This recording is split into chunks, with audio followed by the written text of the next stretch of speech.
Hello everyone. So we are discussing mains paper of ESE 2021. The discussion under consideration is of paper 1. The topic is RCC. Before discussing the problem, there's a basic announcement. On 12 month of subscription, additional 3 months is being provided. And those who are preparing for GATE and ESE 2023, for them a new bilingual batch is being launched on 24th of November. The topic which is starting is strength of material. So those who are willing to prepare for GATE and ESE can go for this batch also. Now the problem is of RCC. The problem says a solid RCC slab is having an effective span of Lx equals to 3 meter and Ly equals to 4.5 meter. Position of the slab is shown S1 in the figure below. So position of the slab is given. It can be seen very clearly. It is an interior panel. So S1 slab is the case of the interior panel. Now slab carrying a total design load of 20 kilonewton per meter square. Total load is given to you, dead load, live load both included. If slab S1, in slab S1, calculate and provide the spacing of all the main reinforcement. So you have to calculate only the spacing of the main reinforcement by limit state method of design. For 8 mm diameter bar and grade of the steel is HYSD. Check the spacing must not exceed the standard guidelines as per IS 456-2000. It means we have to apply the codal check also. Then effective thickness of the slab is given 120 mm. Grade of the concrete is M20. Reinforcement is given as Fe 415. Relationship between M upon BD square and percentage of the steel is given to you. So directly we can calculate the percentage of the steel from here. So percentage of the steel can be computed. Then bending moment coefficients for rectangular panels supported on four sides with the provision of torsion at the corner.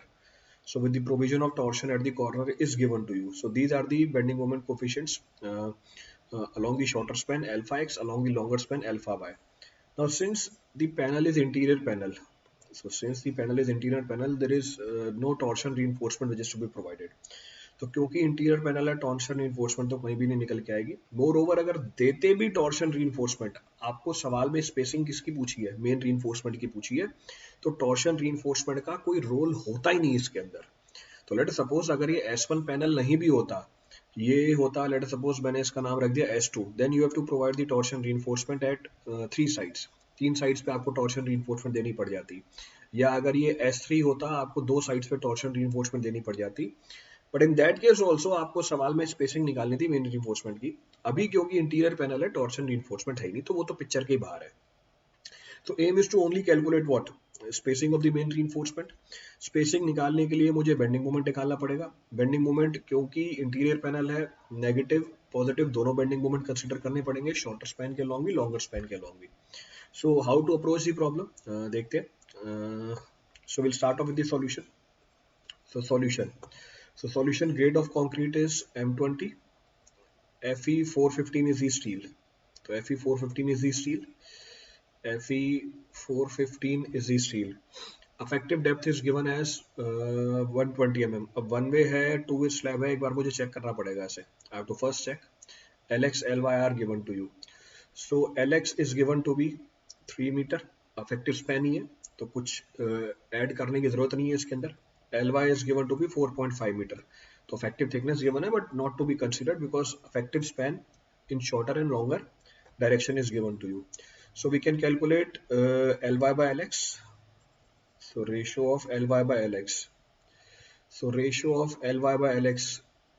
So it comes out to be 4.5 divided by 3. So it is 1.5 which is less than 2. It means the slab will behave as two-way slab. It means given slab S1 is two-way slab.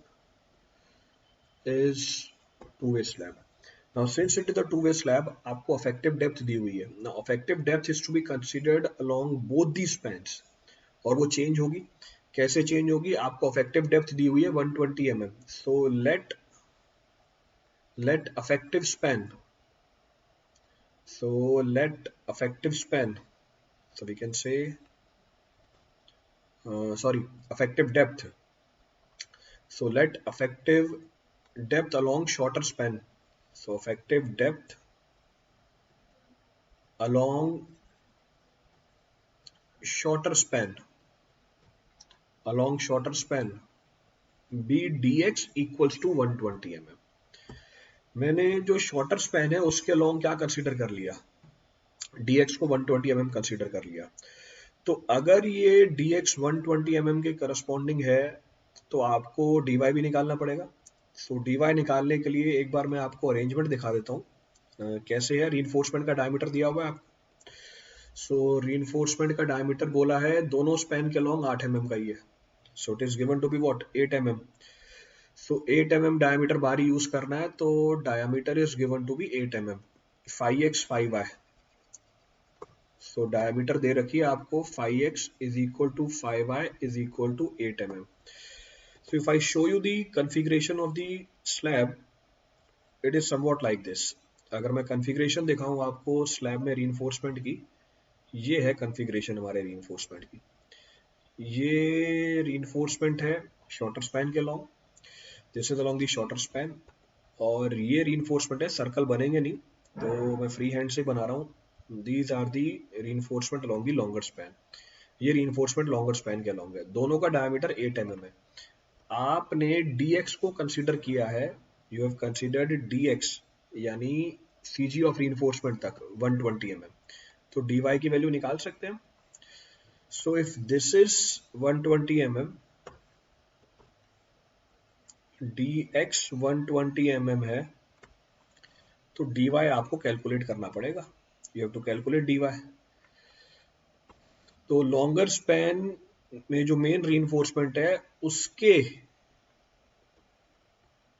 CG तक की दूरी from the top fibre will be dy। dy भी calculate करके फिर mention करता हूँ यहाँ पे, और ओवरऑल डेप्थ भी निकाल सकते हैं। ओवरऑल डेप्थ निकालने के लिए आपको क्या मानना पड़ेगा, आपको कवर मानना पड़ेगा, क्योंकि हमारे मेन रीइंफोर्समेंट का डायमीटर 15 mm से कम है, सॉरी 12 mm से कम है, तो हम मान सकते हैं cover of 15 mm। So cover of 15 mm, so this is cover of 15 mm। तो नीचे मैं कवर भी मेंशन कर देता हूँ यहाँ पे। So this is our cover, so DC। तो सारी चीजें कैलकुलेट करते हैं और ये हमारी ओवरऑल डेप्थ है। ओवरऑल डेप्थ को मार्क कर देता हूँ, किधर मार्क करें, ये हमारी ओवरऑल डेप्थ है कैपिटल D, क्योंकि स्पेसिंग निकालने के लिए इसकी भी रिक्वायरमेंट पड़ेगी हमें, विल रिक्वायर दिस ऑल्सो। तो मैंने सारे डायमेंशंस मार्क कर दिए यहीं पे, I marked all the dimensions. So will say hence dy कितना होगा, dy will be equal to dx minus half the diameter which is provided along x direction minus half the diameter of the reinforcement provided along y direction। तो ये हमारी dy निकल के आ जाएगी। सो 120 minus 8/2 minus 8/2, तो ये 80 बन गया। So it comes out to be 112 mm। तो 112 mm ये हमारी dy निकल के आ गई। Now if I consider the cover, so considering mild exposure, so considering mild exposure and for phi less than 12 mm, let nominal cover,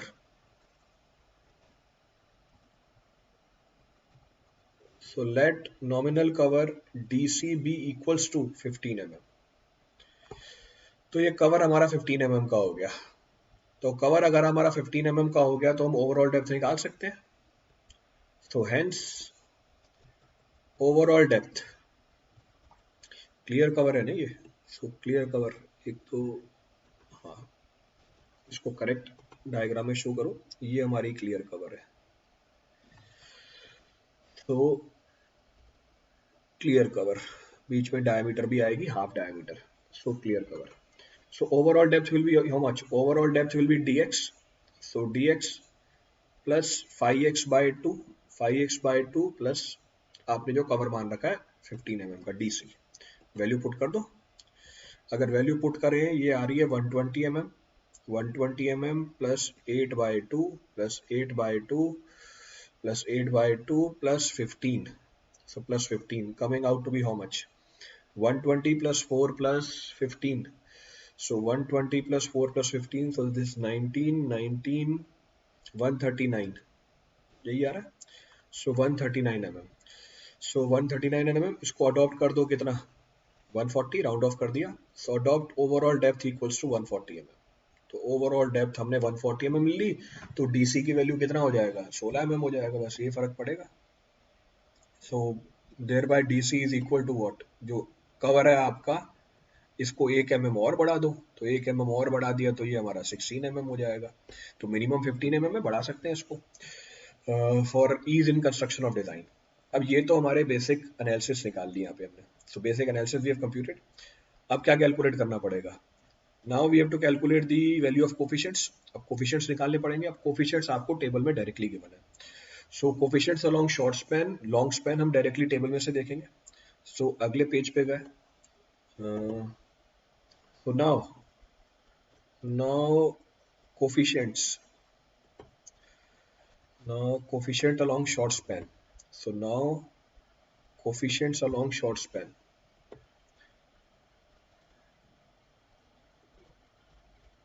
Coefficients along short span. Coefficients calculate कर रहे हैं short span के along.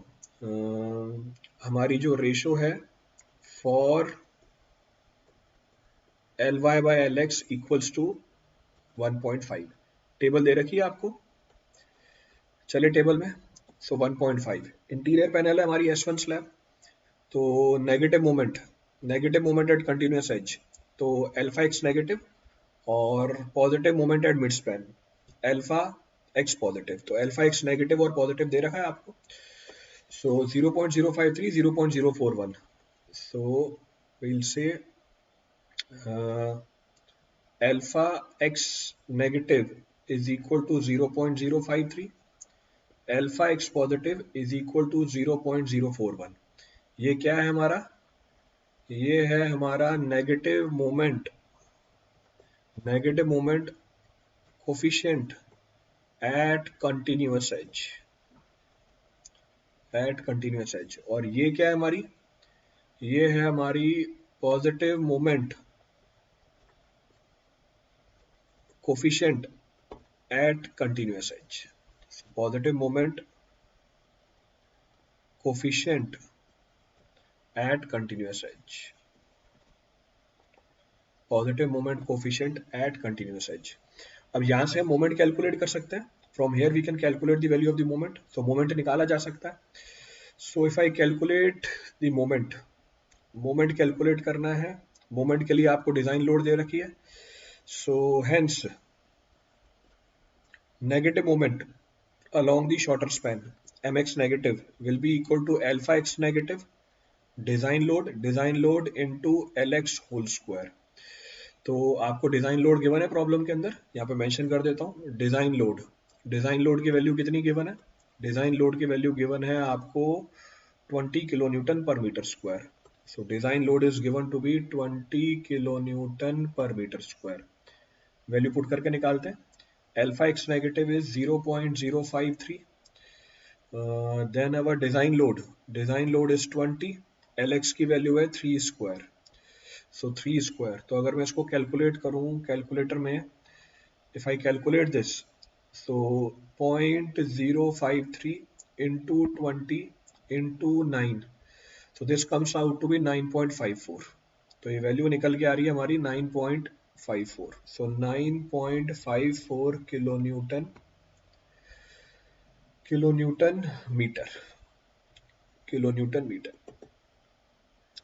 हमने width consider कर रखी है 1 metre की, तो स्लैब में विड्थ 1 मीटर की आएगी. उसी तरीके से positive moment along the shorter span will be equal to alpha x positive design load lx square. This will be equal to 0.041 into 20 into 3 square. If I calculate this in calculator, so this is 0.041 into 20 into 9, so 7.38. So 7.38 kilo newton metre. तो ये तो हमारे क्या निकल के आ गए, positive direction के अंदर और नेगेटिव डायरेक्शन के अंदर along the shorter span moment की वैल्यू निकल के आ गई। अब मोमेंट की वैल्यू निकल के आ गई, आपको परसेंटेज ऑफ स्टील दे रखा है, so we can calculate the percentage of steel. तो परसेंटेज ऑफ स्टील की वैल्यू गिवन है, पर वो किसके रिस्पेक्ट में गिवन है, मोमेंट बाय बीडी स्क्वायर। तो निकाला जा सकता है moment by BD square. So M X negative, अब डी ध्यान रखना है यहाँ पे। So now take proper care of that, D की वैल्यू डी एक्स जाएगी यहाँ पे। सो डी की वैल्यू डी एक्स जाएगी, एम एक्स नेगेटिव यूज करेंगे और एम एक्स पॉजिटिव दोनों यूज करेंगे। So M X positive by B D X whole square. B कितना कंसीडर किया जाएगा, 1 मीटर विड्थ कंसीडर की जाएगी, तो इसको आगे मैं ब्रैकेट में लिख दूंगा। So M X negative, this is 9.54 divide by, so 9.54 divide by width, width ली हमने 1 मीटर यानी 1000 mm, dx हमने ले रखा है 120, 120 का होल स्क्वायर। चलो 120 का होल स्क्वायर।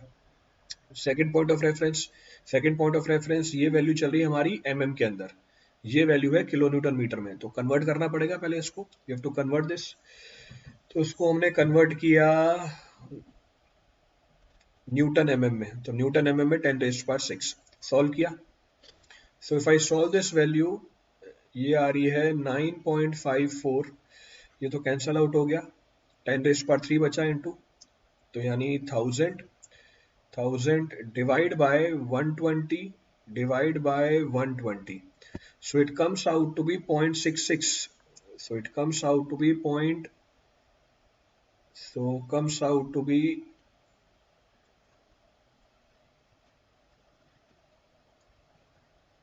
0.6625। कैलकुलेशन एक बार क्रॉस वेरीफाई करना आप लोग, so it comes out to be 0.6625, ठीक है। so 0.6625 निकल के आ गई।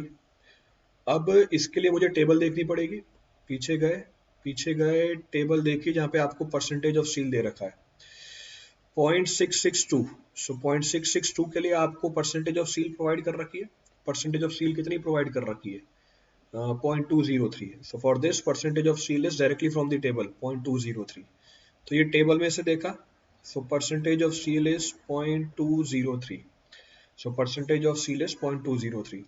परसेंटेज ऑफ स्टील अगर हमारी आ गई तो मैं एरिया ऑफ स्टील निकाल सकता हूँ, I can calculate the area of steel. So area of steel कैसे निकालें, area of steel, percentage of steel is given to you, ये परसेंटेज किसके टर्म में है, this percentage is with respect to what, ये परसेंटेज होती है हमारे टोटल एरिया के रिस्पेक्ट में, टोटल एरिया के रिस्पेक्ट में निकालनी है तो area of steel. So if I calculate the area of steel it comes out to be 0.203, so 0.203 into b, so into b into d, overall depth कितनी थी हमारी, ओवरऑल डेप्थ थी हमारी, ओवरऑल डेप्थ निकाली हमने 140 mm, तो overall depth निकाली हमने 140 mm, this is in terms of percentage, तो डिवाइड बाय 100, तो डिवाइड बाय 100, ये हमारा एरिया निकल के आ जाएगा। तो उसको अगर मैं सॉल्व करूं 0.203, सो 0.203 into 1000 into 140, then divide by 100, so divide by 100, so it comes out to be, it comes out to be 284.2, so it comes out to be 284.2, so 284.2 mm square, तो ये हमने एरिया ऑफ स्टील निकाल लिया। so area of steel is being computed, so percentage of reinforcement is given to you, so area of steel हमने calculate कर लिया। इसी तरीके से हम एम एक्स पॉजिटिव के लिए भी कैलकुलेशन करेंगे। सो एक बार मैं वापस कैलकुलेशन चेक कर लूँ, सो into 1000 divide by 100,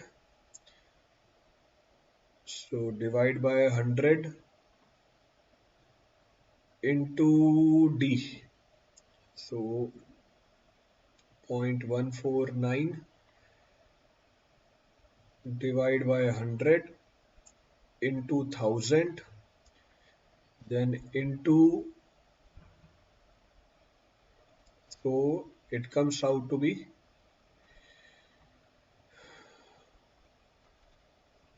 so percentage of steel एक मेरे को यहाँ पे करेक्शन करना पड़ेगा, 284 नहीं आ रही। सो this is percentage in terms of the affective area BD। तो मुझे यूज करना पड़ेगा DX। DX की वैल्यू कितनी है? DX की वैल्यू है हमारी 120।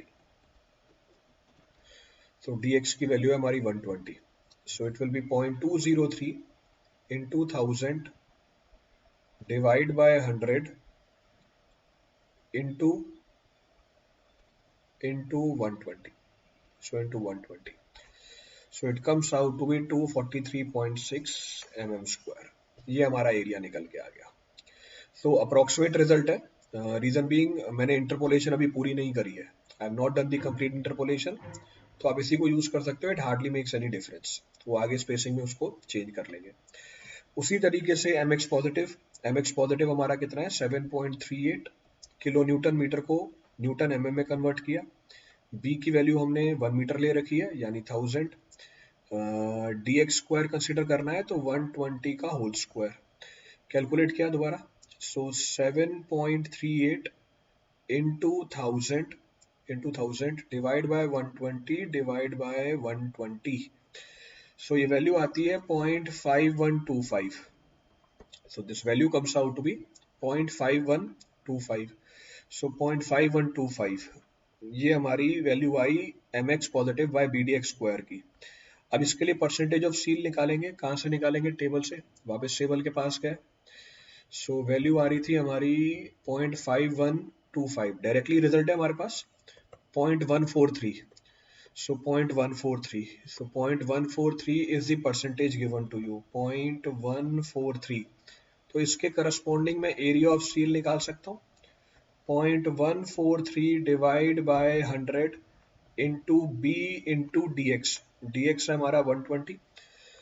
सॉल्व करके निकालेंगे तो 0.143 into 1000 into 120 divide by 100।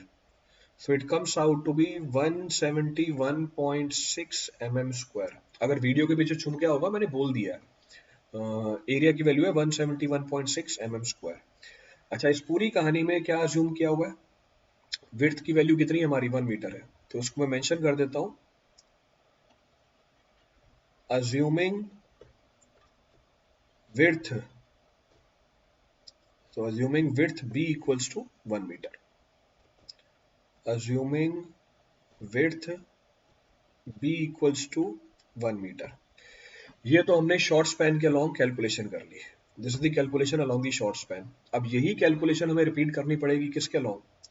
The same calculation is to be repeated along long span. तो अब कोफिशिएंट्स अलोंग शॉर्ट स्पैन हो गया, अब लॉन्ग स्पैन के अलोंग निकालते हैं। पेज ऐड किया, so coefficients along long span. So now coefficients along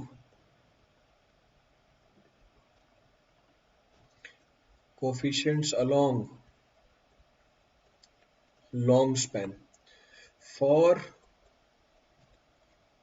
aspect ratio of 1.5। Directly value दी हुई है, कितनी वैल्यू दी हुई है आपको? नेगेटिव वैल्यू है 0.032 और पॉजिटिव वैल्यू है 0.024। यूज कर सकते हैं। सो आगे गए, alpha Y negative is equal to 0.032 and alpha y positive is equal to 0.024। This is negative moment coefficient at continuous edge, और ये हमारी है पॉजिटिव मोमेंट कोफिशिएंट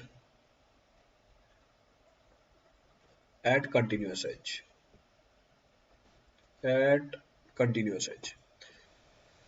तो positive moment coefficient at continuous edge. अब इन दोनों की मदद से हम क्या निकाल सकते हैं? मोमेंट निकाल सकते हैं। With the help of this moment can be computed. So hence negative moment along the longer span will be equal to alpha by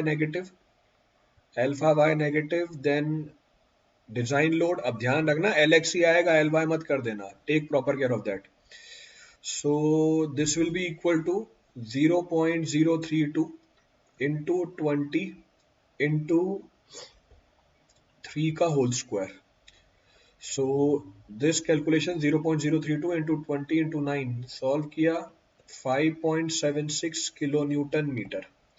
उसी तरीके से positive moment along the longer span is equal to alpha y positive WU Lx square. This is equal to 0.024 into 20 into 3 का whole square. So 0.024 into 20 into 9 solve करके आ रहा है 4.32 kilo newton metre. ये हमारे moment निकल के आ गए. अब परसेंटेज ऑफ सील निकाल सकते हैं इन दोनों की मदद से. So now M Y negative, अब ध्यान रखना जो डेप्थ है वो चेंज हो जाएगी, बी वही रहेगा, ये हमारा क्या चल जाएगा, डी वाई स्क्वायर चल जाएगा. वैल्यू कैलकुलेट करते हैं. 5.76 इंटू 10⁻⁶ डिवाइड बाय 1000. हमने डी वाई कितना निकाल रखा है, हमने डी वाई निकाल रखा है मेरे ख्याल से 112 mm है डी वाई. सो डी वाई की वैल्यू है 112 mm. तो डी वाई की वैल्यू है 112 mm का होल स्क्वायर. सॉल्व किया value, so 5.76 into 5.76 into 1000 divide by 112 divide by 112. So it comes out to be 0.459. Table देखेंगे और इसके करस्पॉन्डिंग परसेंटेज ऑफ सील निकाल लेंगे. सो टेबल देखी, टेबल है हमारी 0.459. So 0.45. It means what is to be done, इस बार तो इंटरपोलेशन करना पड़ जाएगा हमें. अब इस बार डायरेक्ट वैल्यू नहीं है, so since no direct value is there we have to interpolate and calculate the percentage of steel. So interpolation करना पड़ेगा. हमारी वैल्यू है 0.459 यानी 0.46 ही ले सकता हूं मैं से. सो 0.4 और 0.5 के बीच में ये वैल्यू होगी. So it will be in between this. और हमारा जो परसेंटेज ऑफ सील है 0.114 और 0.143 इसके बीच में निकल के आएगा. सो इंटरपोलेट करते हैं और परसेंटेज ऑफ सील निकालते हैं. So will interpolate and calculate the percentage of steel. So interpolate किया और परसेंटेज ऑफ सील को कैलकुलेट किया. सो 0.459 के करस्पॉन्डिंग इंटरपोलेशन करी. सो परसेंटेज ऑफ सील ये इंटरपोलेशन से निकल के आएगी. This will be after interpolation. So point, एक मिनट. सो इंटरपोलेशन करी, ठीक है, सॉल्व किया, इंटरपोलेशन किया 0.13%. सो 0.13% अप्रोक्सीमेटली. अगर ये 0.13% है तो एरिया ऑफ सील निकाल सकते हैं. Area of steel will be equal to what, area of steel will be equal to 0.13. B की वैल्यू मैंने डायरेक्टली पुट कर दी थी. So B into D Y divide by 100. ये हमारा एरिया ऑफ सील निकल के आ गया. सो एरिया ऑफ सील निकल के आया, सॉल्व किया. So 0.13 into 1000 into 11, so 130 into 112 divide by 100. So divide by 100. So it comes out to be 145. So 145.6 mm square. अगर आप वैल्यू राउंड ऑफ नहीं करोगे तो हो सकता है थोड़ा बहुत चेंज निकल के आ जाए, इट हार्डली मैटर्स. उसी तरीके से M Y positive upon B D Y whole square. So this will be 5.76 into 10⁻⁶. B की वैल्यू 10⁻3. डी वाई की वैल्यू है 112 का होल स्क्वायर. कैलकुलेट किया. इसको अगर मैं कैलकुलेट करूं, सॉरी ये 5.76 नहीं है, ये 4.32 है. So this is 4.32. So 4.32. So if I calculate this 4.32 into 1000 divide by 112 divide by 112. So divide by 112. सो 0.344, सो 0.344, इसके लिए अगर हम परसेंटेज ऑफ सील निकालें, इसके लिए अगर हम परसेंटेज ऑफ सील निकालें, टेबल चेक करिए वापस। सो 0.344 है, तो 0.344 को 0.345 मान सकते हो आप राउंड ऑफ करके। तो इन दोनों के बीच में रिजल्ट निकल के आएगा 0.085 और 0.114 के बीच में। सो 0.114 के बीच में, so result will be in between these two. So result will be in between these two, तो इन दोनों के बीच में रिजल्ट निकल के आ रहा है। मैं इंटरपोलेट कर रहा हूँ, इंटरपोलेट किया 0.085 plus 0.114, so after interpolation it comes out to be 0.1, so 0.1 आगे बढ़े। सो ये आ रही है value 0.1। So percentage of steel, तो एरिया ऑफ सील निकाल सकते हैं। Area of steel will be 0.1 into 10⁻3 112 by 100। Solve किया इसको, 0.1 तो डायरेक्टली आ गया निकल के 112, सो 112 mm²। तो हमने चारों एरिया ऑफ सील कैलकुलेट कर लिया, शॉर्टर स्पैन के along positive negative, longer span के along positive negative. So area of steel is being computed. ये तो हमारा पहला पार्ट निकल के आ गया। अब स्पेसिंग के लिए एरिया ऑफ सील चाहिए था। अब आपको कोडल प्रोविजन पे चेक अप्लाई करना है, कोडल प्रोविजन का चेक अप्लाई करना है। अगले पेज पे गया, HYSD बार है। सो मिनिमम रीइंफोर्समेंट, तो minimum reinforcement as per IS 456 जो आपको देनी पड़ेगी। So minimum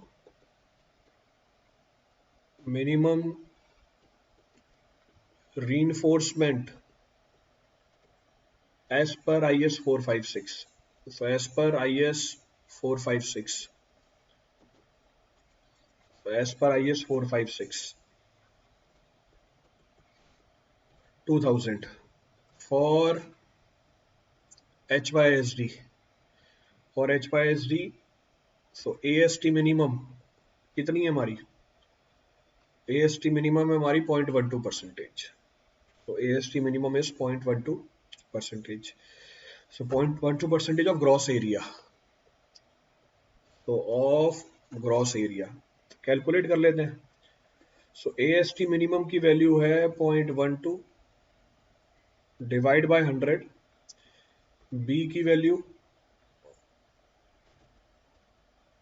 0.12 bye 100 into BD। सो 0.12 बाय 100, बी है हमारा 1000, डी हमने निकाल रखा है 140 mm। एक बार क्रॉस वेरीफाई कर लेता हूँ, ओवरऑल डेप्थ कितनी है हमारी 140 mm। सो ओवरऑल डेप्थ है हमारी 140 mm। कैलकुलेट करते हैं इसको। So minimum area of steel to be provided 0.12 into 1000 divide by 100 into 140, so 168 mm²। तो मिनिमम एरिया ऑफ सील तो आपको ये प्रोवाइड करना ही करना है। So this is the minimum area of steel to be provided. अब चेक करते हैं हमने जो चारों एरिया ऑफ सील निकाले हैं क्या वो उसको कन्फाइन कर रहे हैं। देखो AST X नेगेटिव 168 से ज्यादा है, AST X पॉजिटिव ये भी 168 से ज्यादा है, it is also more than 168। चलो 168 से ज्यादा आ रहा है। देन ASTY नेगेटिव और ASTY पॉजिटिव ये दोनों 168 से कम निकल के आ रहे हैं। इसका मतलब यहाँ पर तो आपको मिनिमम रीइंफोर्समेंट देनी पड़ेगी। So here minimum reinforcement is to be provided. तो लॉन्गर स्पैन के लॉन्ग तो मुझे मिनिमम रीइंफोर्समेंट देनी पड़ेगी, शॉर्टर स्पैन के लॉन्ग जो आपने कैलकुलेट कर रही है उसी के हिसाब से प्रोवाइड करेंगे। Spacing will be provided according to that. So we can say since AST positive Y and AST negative Y is less than AST minimum, provide AST minimum is less than AST minimum, so provide AST minimum along longer span। तो longer span के long दो हम AST minimum ही provide करेंगे। अब आप spacing calculate कर सकते हैं, you can calculate the spacing. So now spacing along shorter span, so spacing along shorter span, तो स्पेसिंग अलोंग शॉर्टर स्पैन, तो spacing along shorter span, shorter span के along spacing, shorter span, तो negative positive दोनों निकालना पड़ेगा, negative positive दोनों निकालना पड़ेगा। पीछे गए पीछे गए पीछे गए पीछे गए, तो नेगेटिव यानी टॉप फेस पे, तो टॉप फेस पे 243.6 mm square, so at top face पहला पार्ट, तो एट टॉप फेस पहला पार्ट कितनी स्पेसिंग होगी? Spacing to be provided is how much? Spacing to be provided is b divided by number of bars, so width divide by number of bars. So width तो हमने कितनी ले रखी है? 1 metre. Number of bars will be equal to what? Total area of steel divided by, so this will be equal to AST x negative, so AST x negative निकाल रखा है, divide by area of 1 bar, so AST 1, so this will be 1000 into pi 8 square by 4 divide by 243.6, so divide by 243.6। ये हमारी spacing निकल के आ गई top face पे, क्योंकि नेगेटिव मोमेंट था हमारा यहाँ पे। कैलकुलेट करते हैं, तो कैलकुलेट करूँ 1000 into 3.14 into 8 into 8 divide by 4 divide by 243.6, so it comes out to be 206, so 206.23, तो प्रोवाइड कर दो 200 mm की, तो ये स्पेसिंग निकाल ली हमने 200 mm की। तो टॉप फेस के लॉन्ग कितनी स्पेसिंग प्रोवाइड करोगे? 200 mm की स्पेसिंग प्रोवाइड करोगे। This is the value which comes out. उसी तरीके से तो हम बोलेंगे at top face near edge B, at bottom face, ये मिड स्पैन पे है पॉजिटिव मोमेंट हमारा, तो मिड स्पैन पे at bottom face along mid span, so along mid span this will be equal to 1000 divided by AST x positive, so 1000 divide by AST x positive into AST1, तो 1000 into pi d square by 4 divide by AST x positive कितना है? AST x positive है हमारा ये रहा 171.6, so 171.6 mm square.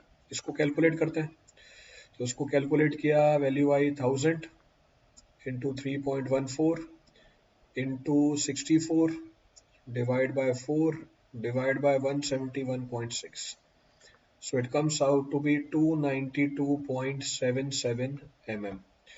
तो इसको हम प्रोवाइड कितना करेंगे? सो adopt 200 mm,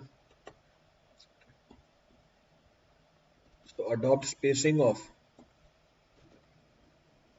so adopt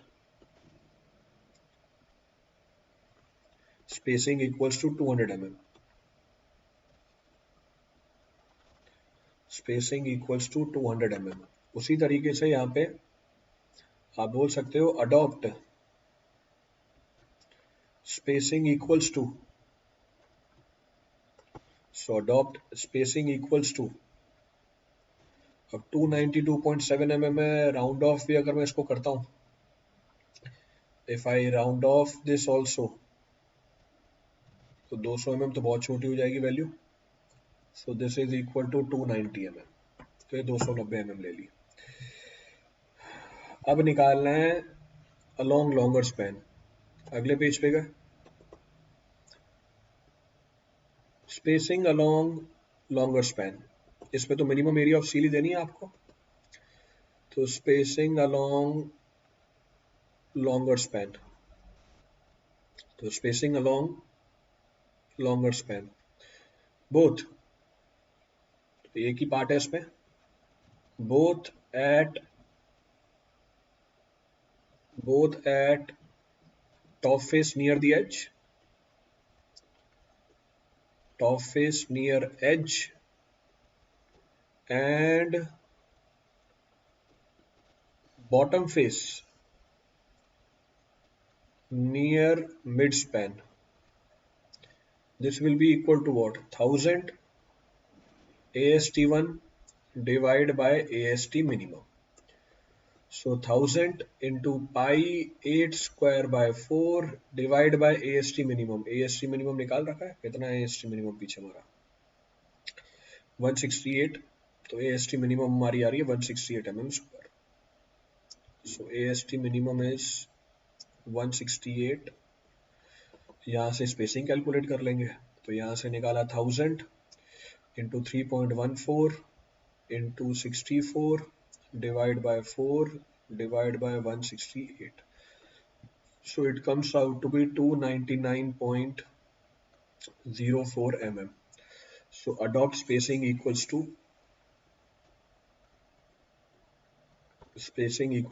290 mm. इसको भी 290 mm कर दिया, तो सारी स्पेसिंग 290 mm है, बस एक की वैल्यू कितनी आ रही है, एक की वैल्यू आ रही है 200 mm. So this completes your problem. तो कोडल प्रोविजन भी चेक हो गया, codal provision is also being checked. So codal provision को भी चेक कर दिया है यहाँ पे. So this completes your problem. ये आपकी प्रॉब्लम कंप्लीट कर लेता है. अच्छा, आप जो स्पेसिंग है उसकी मिनिमम स्पेसिंग के ऊपर चेक भी लगा सकते हैं. जो मिनिमम स्पेसिंग है उसके ऊपर चेक कैसे लगाएं? मिनिमम स्पेसिंग की वैल्यू कितनी होती है जो आपने ऊपर कैलकुलेट करी? तीन कंडीशंस होती हैं. एक तो मिनिमम रीइंफोर्समेंट से निकाली जो ऊपर से आपने कैलकुलेट कर रखी है. दूसरा, इट्स वैल्यू इज 3D और 300 mm. इन तीनों में से जो भी वैल्यू छोटी निकल के आएगी आपको ये स्पेसिंग देनी पड़ेगी. This much of the spacing is to be provided. तो you have to apply the check for the minimum spacing as per your codal provision, क्योंकि वो भी प्रॉब्लम में बोल रखा है इसने कि आपको चेक करना पड़ेगा कि आपके कोड के हिसाब से ये स्पेसिंग सही आ रही है या नहीं आ रही है. तो that check is to be applied now as per code. So as per IS 456 2000 spacing should be less than equal to minimum of 3. Minimum of 3 क्या है? As computed from above criteria. So as computed from above criteria. दूसरा 3 times of D. तो दूसरी value निकल के आ गई हमारी 3 times of D. So 3 times of D. और तीसरी वैल्यू निकल के आएगी हमारी, थर्ड इज 300 mm. तो 3 times of D में मैं D कौन सा ले रहा हूँ? dx dy लेना चाहिए. I have to take dx dy. तो हम तो मिनिमम वैल्यू लेके चलते हैं, वैसे ही dx dy 120 mm के आसपास है और एक 100 mm के आसपास है, 112 mm के आसपास. So this is equal to 3 into 120. तो ये वैल्यू आ गई 360 mm. तो मिनिमम तो हमारी यहीं से निकल के आ रही है, जो ऊपर वाली वैल्यू है. एक 290 mm है और पीछे 200 mm है, तो उसका मतलब पीछे वाली स्पेसिंग ही प्रोवाइड करोगे आप. तो ये हमने चेक भी लगा दिया. तो हमने जो कैलकुलेट करी है वही स्पेसिंग क्या निकल के आ रही है, the spacing that we have calculated that is only coming out to be minimum. तो वही वैल्यू क्या निकल के आ रही है, मिनिमम निकल के आ रही है. तो आप वही प्रोवाइड करोगे. So that spacing is to be provided. तो हमने चेक भी अप्लाई कर दिया, check is also being applied. So this completes your problem. ये आपकी कंप्लीट प्रॉब्लम निकल के आती है. कोई सा पॉइंट इसमें क्रॉस वेरीफाई कर रहा हूँ, that can be done. So problem was comparatively good. Problem अच्छा था, बेसिक प्रॉब्लम था. आपसे पूछा क्या गया था इसके अंदर, व्हाट वाज बीइंग आस्क्ड, आपसे पूछा गया था. हाँ, the only thing which was being computed was spacing, और कोई डिजाइनिंग नहीं कराई थी इसने. No else designing was being done here. So thank you everyone.